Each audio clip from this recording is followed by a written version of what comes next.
ہمارا عیسیٰ تو بہت ہی بہادر بچہ ہے اور بہادر بچے نہیں روتے۔ وہ پچکارتے ہوئے عیسیٰ کو لے کر باہر نکل گیا تھا، جبکہ پیچھے روتی سسکتی لالا روح کو افشاں نے گلے لگا کر دلاسا دینے کی کوشش کی تھی۔ نفرت محسوس ہو رہی ہے مجھے تم سے۔ ولید کے الفاظ پر انا ایک دم اپنی جگہ جم سی گئی تھی۔ ولید نے اس کے منہ سے اپنا ہاتھ ہٹا لیا تھا۔ تم جو کچھ کر چکی ہو اور جو کچھ کر رہی ہو، سب سوچ کر دل چاہ رہا ہے کہ تمہیں ایک سیکنڈ میں شوٹ کر دوں۔ وہ گرایا تھا۔ وہ انا کی طرف عجیب سرد انداز میں دیکھ رہا تھا۔ بتاؤ کیوں کیا تم نے ایسا؟ بتاؤ۔ وہ انا کے کندھے پر ہاتھ رکھ کر چیخا، جبکہ انا از حد خوفزدہ ہو چکی تھی۔ اس نے ولید کو کبھی اس روپ میں نہیں دیکھا تھا۔ ولید کا مہربان، ہمدرد اور دوستانہ رویہ ہمیشہ اس کے سامنے رہا تھا۔ اس وقت وہ ولید کی بجائے کوئی اور ہی شخص لگ رہا تھا۔ لیکن تم کیا بتاؤ گی؟ تمہاری شکی فطرت نے تمہیں کہیں کا نہ چھوڑا۔ جی چاہ رہا ہے کہ تمہیں تہس نہس کرنے میں ایک سیکنڈ نہ لگاؤں۔ وہ بول ہی نہیں پھنکار رہا تھا۔ انا نے سختی سے آنکھیں میچ لی۔ ولید نے اسے دیکھا، کچھ کہنا چاہا تھا۔ اس کے لرزتے وجود اور بند آنکھوں کو دیکھ کر نفی میں سر ہلاتے اس نے بہت نفرت سے انا کو دیکھا تھا۔ اس نے لب کھولے اور پھر بھینچ کر انا کو دیوار کی طرف دھکیلتے تیزی سے کمرے سے نکل گیا تھا۔ انا نے ایک دم آنکھیں کھول کر سکتے کی کیفیت میں ولید کو جاتے دیکھا تھا۔ ولید کمرے سے نکلا تو وہ بھی گھٹنوں کے بل زمین پر گر کر سسک اٹھی تھی۔ ضیاء نے سکندر کو بلایا اور سکندر چلا آیا تھا۔ ساری صورتحال سن کر وہ بھی پریشان ہوا، تاہم لالا روح کی طرح اس نے حوصلہ نہیں ہارا تھا۔ لالا روح نے جتنا بھاگنا تھا بھاگ لیا۔ وہ شخص اب جو بھی کرے گا میں دیکھ لوں گا۔ جو زمین جائیداد لالا روح کی ہے وہ اسی کی رہے گی۔ وہ کسی کے حوالے نہیں کرے گی۔ یہ میری بیوی ہے، اس کی حفاظت اب میری ذمہ داری ہے۔ سکندر کا انداز حتمی تھا۔ تو پھر میرا مشورہ مانو، پولیس کو رپورٹ لکھوا دو۔ ایسے لوگوں کا بس یہی حال ہے۔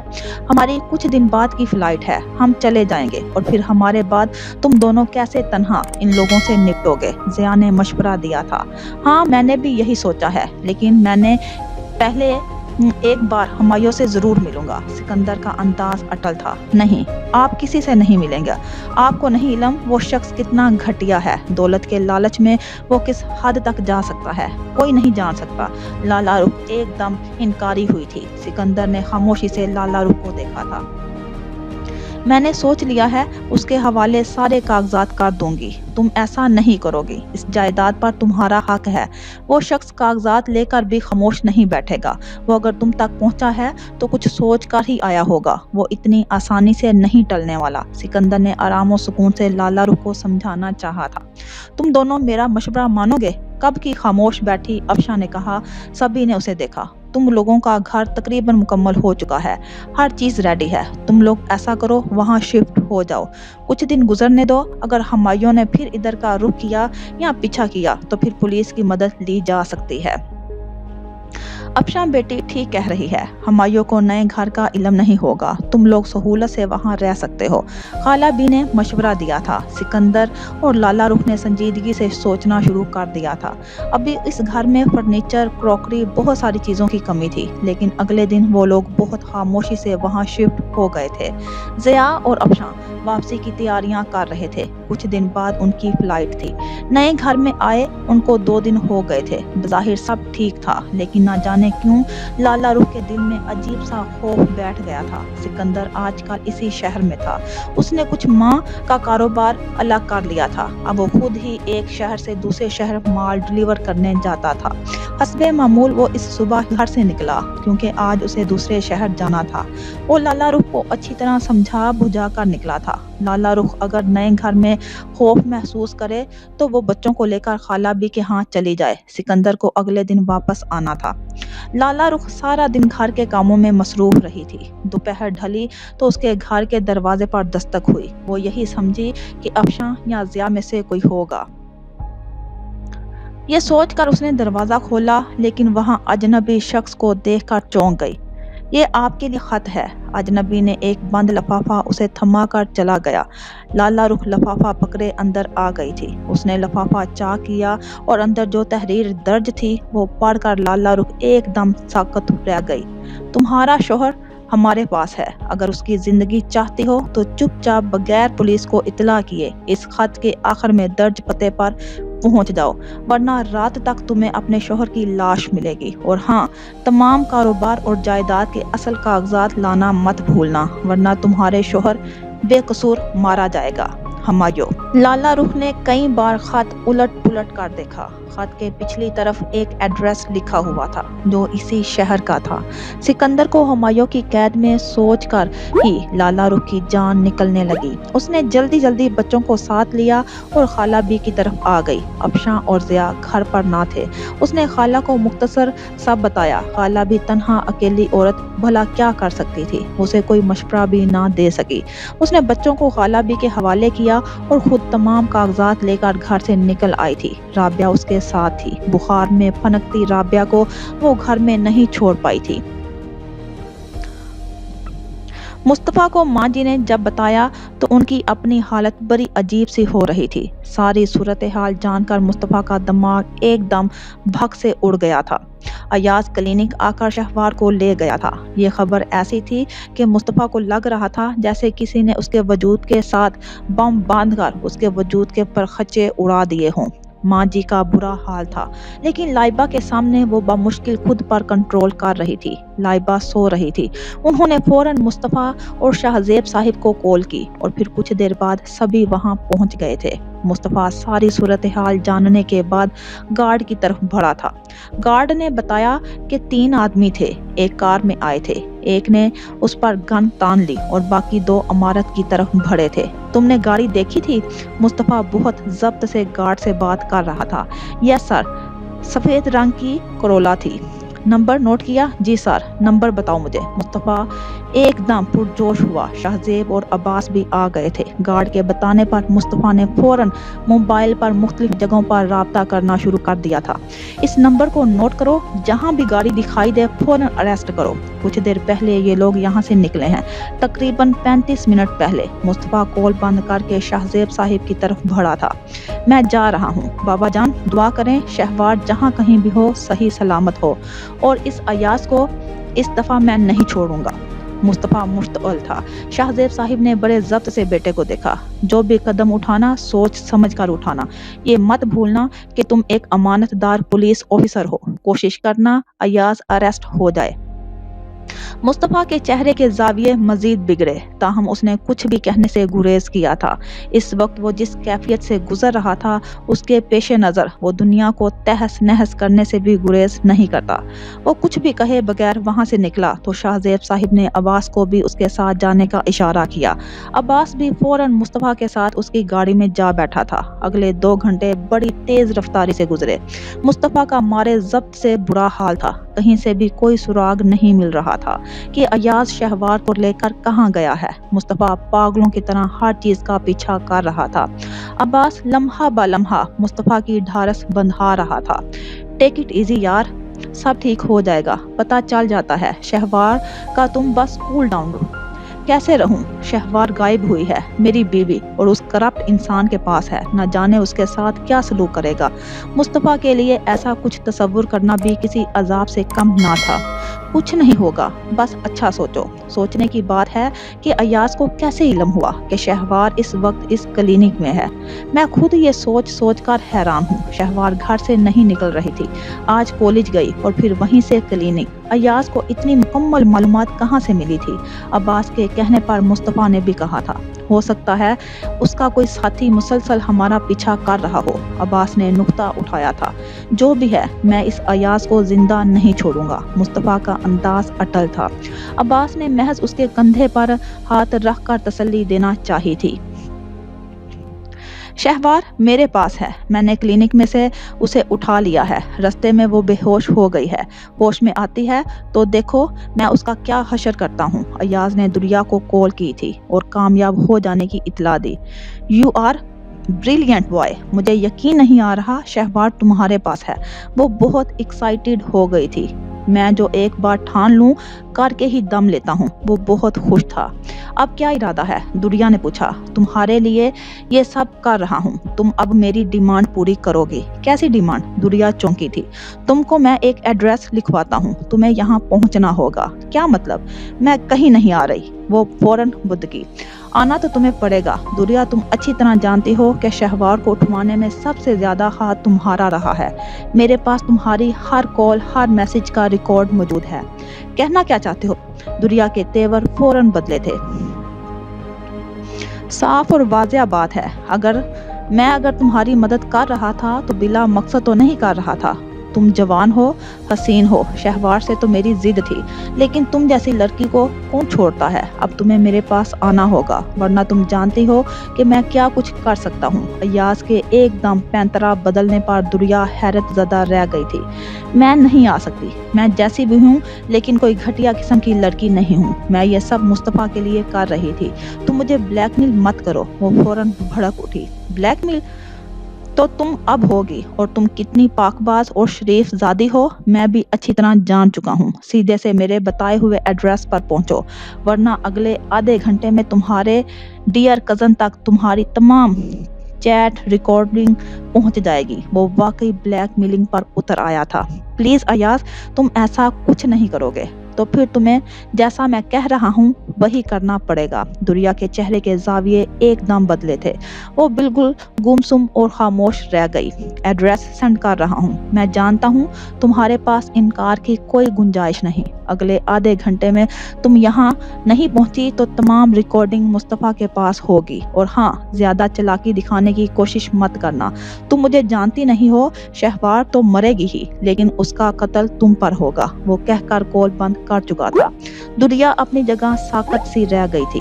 وہ جو کچھ دیر پہلے بہت خوش تھی، اس وقت اسے لگ رہا تھا کہ جیسے وہ کسی گہری دلدل میں جا گری ہو۔ کچھ دیر بعد اس کے موبائل کی میسج ٹون بجی تھی۔ اس نے دیکھا ایاز کا میسج تھا۔ اس نے ایڈریس سینڈ کیا تھا۔ دریا کے اندر شدید اضطراب کی کیفیت پیدا ہوئی تھی۔ اس نے ایاز کا نمبر ملایا، لیکن وہ بند ملا۔ وہ مزید پریشان ہو گئی۔ اس کے سوچنے سمجھنے کی تمام صلاحیتیں بالکل ختم ہو چکی تھی۔ وہ بار بار ایاز کا نمبر ملا رہی تھی، لیکن اس کا نمبر مسلسل بند جا رہا تھا۔ وہ شدید پریشانی میں کمرے میں ٹہلنے لگی۔ اب اسے اندازہ ہو رہا تھا کہ وہ کیا کر چکی ہے۔ اس نے موبائل پر موجود ایڈریس دیکھا، اور پھر ایاز نے کہا تھا کہ اگر وہ آدھے گھنٹے میں وہاں نہ پہنچی تو وہ مصطفیٰ تک تمام ریکارڈنگ پہنچا دے گا۔ یہ سوچ کر دریا کا رنگ ایک دم بدلا تھا۔ جو گھڑا دوسروں کے لیے کھود رہی تھی، اب اسی گھڑے میں خود گر چکی تھی۔ وہ ایاز کو ڈبل کراس کرنا چاہتی تھی، لیکن ایاز اسے ڈبل کراس کر گیا تھا۔ اس نے جلدی سے الماری سے اپنا بیگ نکالا۔ اس وقت اپنے حلیے کی پرواہ نہ تھی، اور فوراً باہر نکلی۔ باہر پورچ میں کوئی گاڑی دکھائی نہ دی تو اس نے چیخ کر چوکیدار کو بلایا تھا۔ ساری گاڑیاں کدھر ہیں؟ صاحب لوگ لے جا چکے ہیں، چوکیدار نے مؤدب انداز میں بتایا۔ دریا نے خوفزدہ ہو کر اپنا موبائل دیکھا۔ 15 منٹ گزر چکے تھے۔ اچھا، گیٹ کھولو، مجھے باہر جانا ہے۔ خیریت ہے بی بی؟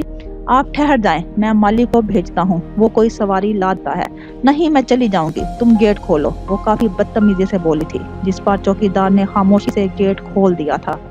یہاں سے پی سی او آفس کتنی دور ہے؟ چوکیدار نے تعجب سے اسے اور پھر اس کے ہاتھ میں موجود ایک بڑے سے ٹچ سسٹم والے موبائل کو دیکھا تھا۔ یہاں سے باہر صرف جو سڑک نکلتی ہے وہی اسی روڈ پر یوٹیلیٹی سٹور ہے، اس کے ساتھ پی سی او اور بی بی صاحبہ۔ دریا یہ محض سر ہلا کر تیزی سے باہر نکل گئی۔ چوکیدار نے پریشانی سے اسے جاتے دیکھا اور پھر کندھے اچکا کر گیٹ بند کر کے اندر چلا گیا۔ ضیا اور افشاں کسی رشتہ دار سے مل کر لوٹے تو خالہ کہیں جانے کو تیار تھی، ساتھ میں ان کا بیٹا تھا۔ آپ کہاں جا رہی ہیں خالہ؟ میرے جیٹھ جٹھانی اور اس کے بچے سبھی بس حادثے میں مارے گئے ہیں۔ اس محلے کا ایک لڑکا کچھ دیر پہلے اطلاع دینے آیا تھا، اسی جگہ جا رہی ہوں، تم دونوں کا انتظار تھا۔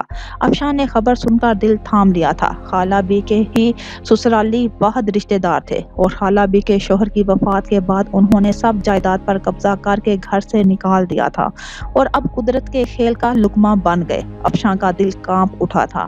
ایک اور اطلاع دینی تھی، خالہ بی نے سب بھاؤں سے کہا تو دونوں میاں بیوی نے دھیان دیا۔ لالا روح کے بچے عیسیٰ اور عائشہ کمرے میں سو رہے ہیں۔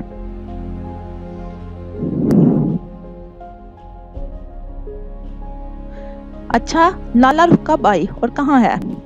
جواباً خالہ بی نے جو بتایا وہ سب سن کر ضیا اور افشاں ششدر رہ گئے۔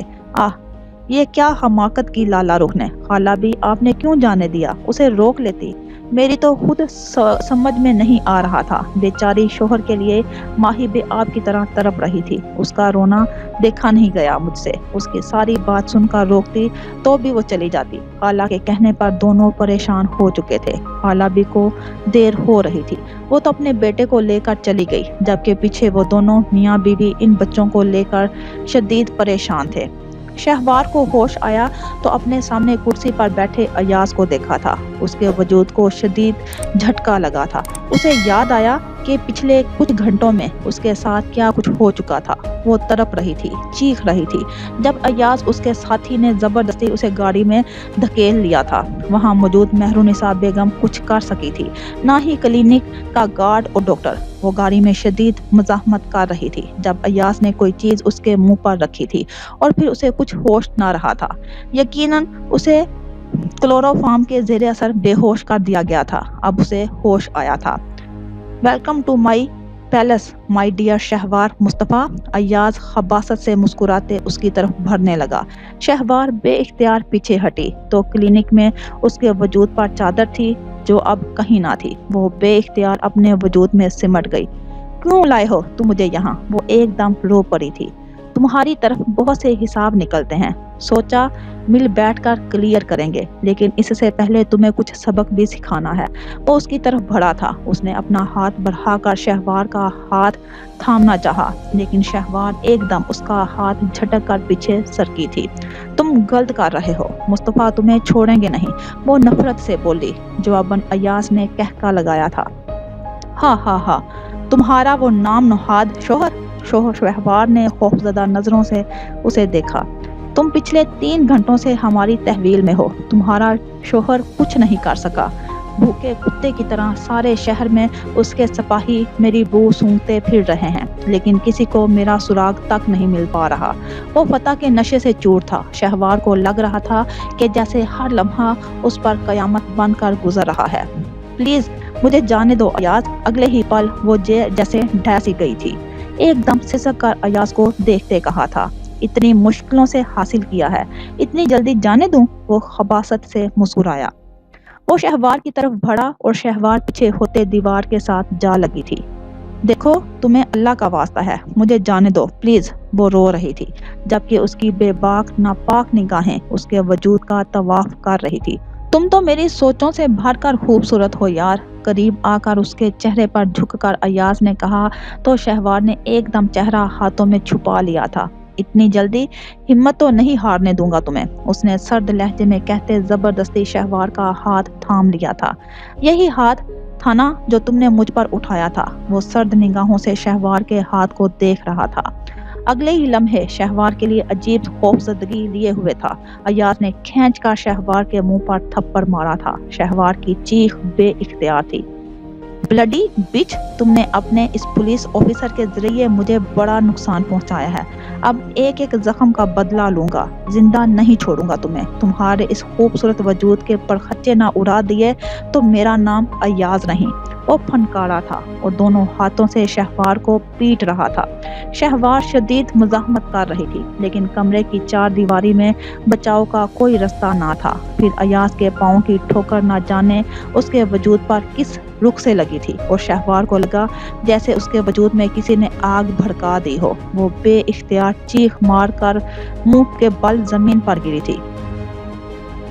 لالا رخ جب وہاں پہنچی تو دوپہر ڈھل چکی تھی۔ وہ شہر سے باہر نئی آباد کی گئی کالونی تھی۔ کم از کم اسے وہاں پہنچنے میں 2 گھنٹے لگے تھے۔ رابعہ کا بخار اور شدت اختیار کر گیا تھا۔ لالا رخ اس کی حالت رو رو کر ابتر ہو چکی تھی۔ مجھے اندازہ تھا کہ تم ضرور آؤ گی۔ ہمایوں سے دیکھ کر بڑے بےہودہ انداز میں ہنسا تھا۔ سکندر کہاں ہے؟ وہ نفرت سے بولی تھی۔ اتنی جلدی کیا ہے؟ ابھی بیٹھو، پہلی بار خود سے چل کر میرے پاس آئی ہو، کچھ خدمت کرنے دو، پھر بات کرتے ہیں۔ میں کسی خدمت کے لیے نہیں آئی، تم بتاؤ سکندر کہاں ہے؟ وہ چیخی تھی۔ رابعہ اس کے کندھے سے لگی ہوئی تھی۔ ماں کی چیخ سن کر وہ ایک دم رونے لگی۔ چلو آؤ، ملواتا ہوں